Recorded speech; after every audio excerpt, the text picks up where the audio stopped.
To work such an unglamorous job. I remember feeling ashamed whenever I saw my friends looking out the window as he lifted the trash cans, their faces twisted in disbelief. I tried to convince myself that I should be proud.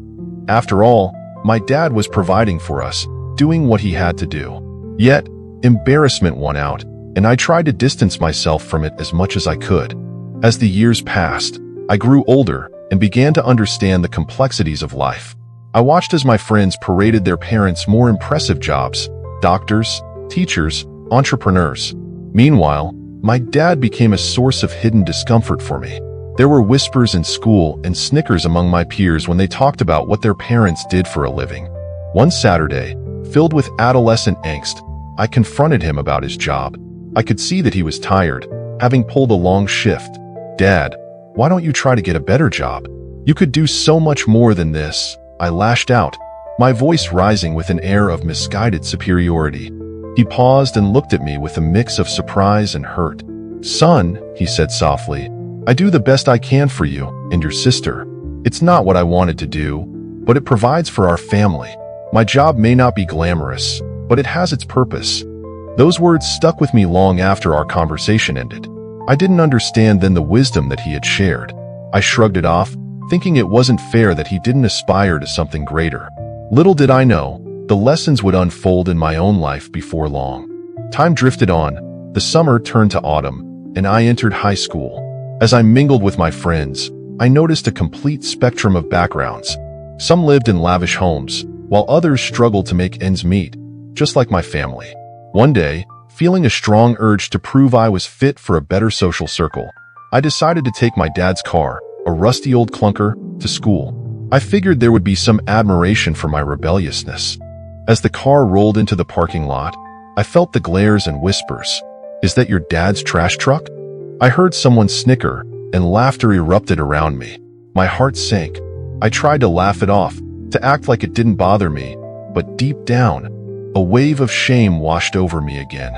Later that day, feeling increasingly frustrated, I overheard a conversation between two friends. They were discussing their father's professions, and in a moment of vulnerability, I blurted out, "My dad is a county worker." The atmosphere shifted. One of my friends, who had always exuded charisma and confidence, said, "You know, I think that's kind of admirable. A lot of people don't see it that way, but think about it. He helps keep the neighborhood clean. I take pride in that." That struck a chord with me. For the first time, I began to see my father's work in a different light. Slowly, I put together the pieces of his silent sacrifices and the dignity in his labor. He served the community, ensured the streets were clean, and earned every penny to keep food on our table. He might not have worn a suit or carried a briefcase, but he had resilience in spades. Soon after, one afternoon, I accompanied him on his route. I climbed into the truck's cab as we drove through the neighborhoods, and for the first time, I observed the world from his perspective.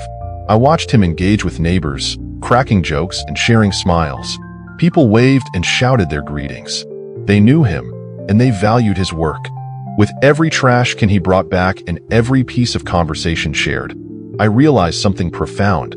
My father practiced kindness and respect in a way I had yet to understand.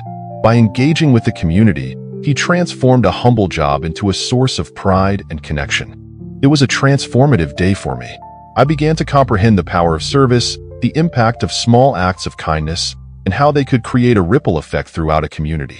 My father had chosen to embrace his role rather than resent it. In a world that often reveres grand gestures, he embodied the beauty of the everyday. As the weeks rolled into months, I began to change. I sought opportunities to contribute to my community, volunteering at local shelters and engaging in cleanup drives.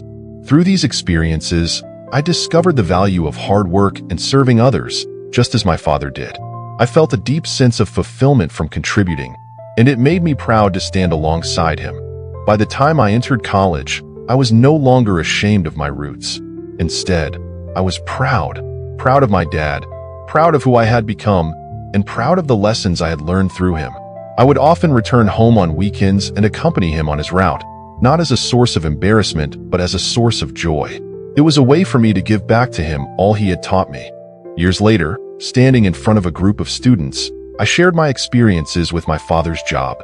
I recounted the shame and the awakening of understanding. I realized that life isn't about the titles we carry or the amount of money we make. It's about how we treat others, how we approach our work, and the impact we leave behind. Success cannot merely be measured in fancier positions or larger salaries. It is found in the heart, in our ability to lift others, enrich our communities, and cultivate empathy. Every position in life has value, and if approached with respect and dignity, it can shape the world in ways we often fail to see. As I wrapped up my speech, the room was filled with a contemplative silence. I made eye contact with the audience, composed of young faces eager to understand their future paths. "Remember," I said, "it is not the label that defines you, but the values you hold, the kindness you share, the respect you show, the contributions you make. Each action ripples outward into the world, expansive in potential. So whatever you choose to be, do it with integrity, just like my father." In that moment, I understood what had taken years to comprehend. The embodiment of true self-improvement and wisdom lies in the appreciation of the present, the work we do, and the legacy we build through our daily choices. In conclusion, let us recognize that all of us are on unique paths, and every step we take matters. Celebrate your journey, no matter how humble the beginning, for it is crafted from choices and actions that define your character. Harness what you've learned and continue to push for greatness, not just for yourself, but for the world around you. Embrace the wisdom of your experiences and inspire those who will walk with you. Remember, greatness is not a destination. It is a continuous journey shaped by the principles we cultivate within ourselves.